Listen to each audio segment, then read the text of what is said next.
आजच्या नाशिक महानगर सार्वत्रिक निवडणुकांच्या प्रचार सभेसाठी वंचित बहुजन आघाडीच्या सर्व पुरस्कृत आणि अधिकृत उमेदवारांच्या प्रचारासाठी इथे उपस्थित आपल्या सगळ्यांचं श्रद्धास्थान आणि वंचित बहुजन आघाडीचे राष्ट्रीय अध्यक्ष आदरणीय बाळासाहेब आंबेडकर, त्याचबरोबर विचारपीठावर उपस्थित दिशाताई, चेतन दादा, सर्वच उमेदवार, मान्यवर पदाधिकारी, समोर बसलेले सगळे वंचित बहुजन आघाडीच्या कार्यकर्त्यांचा हा लवाजमा। खरं तर साहेब मी आले तेव्हा जरा भीती वाटली, कारण जरा मोजकेच लोक दिसले, पण जी ताकद आता दिसते आपल्या समोर ती इतकी प्रचंड आणि तुमची ऊर्जा इतकी प्रचंड आहे की खरंच तुमच्यासाठी एक टाळ्या जोरदार होऊन जाऊ दे। सकाळी 11 वाजता आणि 10 वाजता कोण सभा घेतं बरं? राजकीय सभा कशा संध्याकाळच्या असतात, पण साहेबांच्या प्रेमापोटी, पक्षाच्या प्रेमापोटी आणि ज्या ध्येयासाठी, ज्या विचारासाठी आपण आज लढतो आहे, त्यासाठी आपण सगळे आपली कामं सोडून, विशेषतः महिला भगिनी इथे मोठ्या संख्येने उपस्थित आहे, विचारपीठावर पण महिला भगिनी आहे, तुमचा सगळ्यांचं मी मनापासून अभिनंदन करते आणि मानाचा जयभीम करते। आज मुंबईमध्ये, मालेगावमध्ये, पुण्यामध्ये, महाराष्ट्रात सर्वत्र जिकडे जिकडे महानगरपालिकांच्या निवडणूक सुरू आहेत तिकडे एकच आवाज घुमतोय, तो म्हणजे वंचित बहुजन आघाडीचा। आपल्या सगळ्यांच्या माध्यमातून जो काही परिश्रम आपण या गेल्या 2-4 वर्षामध्ये घेतलाय, कार्यकर्त्यांना आता कुठेतरी आपल्यासाठी लढण्याची, स्वतःसाठी लढण्याची जेव्हा संधी दिली साहेबांनी, तेव्हा कार्यकर्ते असे भिडलेत समोरच्यांना की समोरच्यांची हवा आता गायब झाली आहे। काल सुजात दादा जेव्हा नाशिकमध्ये आले, मी मालेगावला होते पण ऑनलाईन आम्ही बघत होतो, काय प्रचंड तो उत्साह आणि काय प्रतिसाद। मला वाटतं नाशिक महानगरपालिकेतून आपल्या विजयाचा बिगुल महाराष्ट्रात वाजलाय असं सांगायला काही हरकत नाही। वंचित बहुजन आघाडीच्या माध्यमातून सगळ्या क्षेत्रांमध्ये काम करत असताना तुम्हा कार्यकर्त्यांना ज्या काही प्रश्नांवरती भिडसावं लागतं, आजही 25-30 वर्ष या महानगरपालिकेला झाली, पण जिथे वंचित समाज राहतो, वंचित घटक राहतं, आमचे बौद्ध समाजाचे बांधव राहतात, मुस्लिम समाजाचे बांधव राहतात, आदिवासी समाजाचे बांधव राहतात, ती वस्ती मात्र अजूनही 1945चीच दिसते। अजूनही एवढी वर्ष झाली, एवढा सगळा निधी, हजारो लाखो कोटींचा निधी, आकडेही आपल्याला मोजता येणार नाही, जिथे आपण घातले तिथे अजूनही आम्ही मीटर, गटर आणि रस्त्याचंच बोलत आहोत।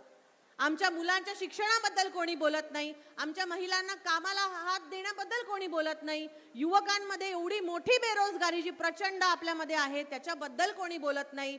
बोलतं तर काय की आमचा महापौर कोण बनणार, हिंदू बनणार की मुसलमान बनणार, हे यांचे विषय। अतिशय लाजिरवाणी गोष्ट आहे की आज 1900 एवढ्या वर्षांनंतर, स्वातंत्र्याच्या एवढ्या वर्षांनंतर पण मूलभूत सुविधांसाठी आपल्याला अजूनही भांडावं लागतंय, पाण्यासाठी भांडावं लागतंय। पण हे चित्र जर आपल्याला बदलायचं असेल तर जी लोक तुमच्या सोबत राहून तुमच्यासाठी भांडू शकतात, तुमचे हे सगळे मूलभूत प्रश्न मांडू शकतात, सोडवू शकतात, ते उमेदवार फक्त बाळासाहेब आंबेडकरांच्या नेतृत्वाखाली आज तुम्हाला या विचारपीठावर दिसतायत। या सगळ्यांची निशाणी, मला वाटतं 55 उमेदवारांपैकी फक्त एकाला कब्बशी मिळाली आहे, बाकी सगळ्यांची निशाणी काय आहे? जोरात मग गॅस सिलेंडरचा जाळ काढायचा आणि समोरच्यांची हालत खराब करायची की नाही करायची? महाराष्ट्रभर फिरत असताना ज्या ज्या ठिकाणी आम्हाला जाणवतं की आपल्या समाजावर अत्याचार होतोय, अन्याय होतोय, आपण माध्यमातून बघत असाल कुठल्या कुठल्या प्रकारच्या केसेस आपल्या महाराष्ट्रामध्ये होत आहेत। एकच फक्त उदाहरण सांगते, कारण साहेबांना पुढे जायचंय। आपण सोमनाथ सूर्यवंशींबद्दल ऐकलं, अख्खा महाराष्ट्र हळहळला की तो एक होतकर युवक जो लॉचं शिक्षण घेत होता, त्याचा मृत्यू झाला। संविधानाची विटंबना जेव्हा झाली परभणीमध्ये आणि त्याच्या विरोधामध्ये मोर्चे निघाले, ते मोर्चे तुम्ही का काढले म्हणून या युवकांना पोलिसांनी उचलून घेतलं आणि त्यापैकी एका युवकाचा मृत्यू झाला। जेव्हा सरकारला विचारलं की कसा काय हा गेला, तर आमच्या मुख्यमंत्र्यांनी विधान भवनाच्या विचारपीठावर पटलावर खोटं सांगितलं की त्याला काहीतरी आधीचा आजार होता म्हणून मृत्यू झाला। पण खरं आपल्या सगळ्यांसमोर आणणारा एकच नेता होता आणि ते म्हणजे श्रद्धेय बाळासाहेब आंबेडकर।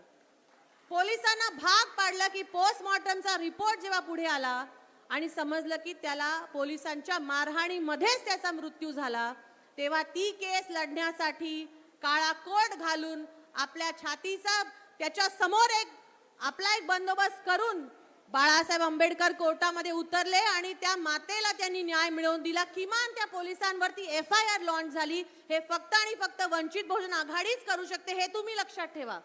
पण आपलं कसं झालंय, अन्याय झाला की बाळासाहेब आठवतात, रस्त्याचे कामं अडले असतील, काही अडचणी असतील तर आपल्याला वंचितचे कार्यकर्ते आठवतात.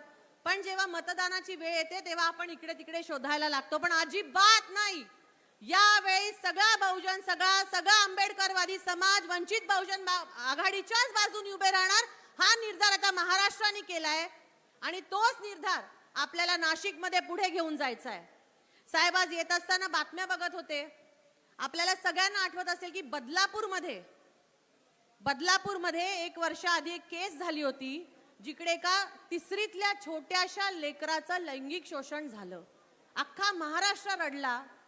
अनेक ठिकाणी मोर्चे निघाले, आमच्या महिलांनी मोठे मोठे मोर्चे काढले आणि त्या आरोपीला अटक झाली आणि त्याला जेव्हा कोर्टात नेताना त्याचा तिथे पोलिसांनी एन्काउंटर केला.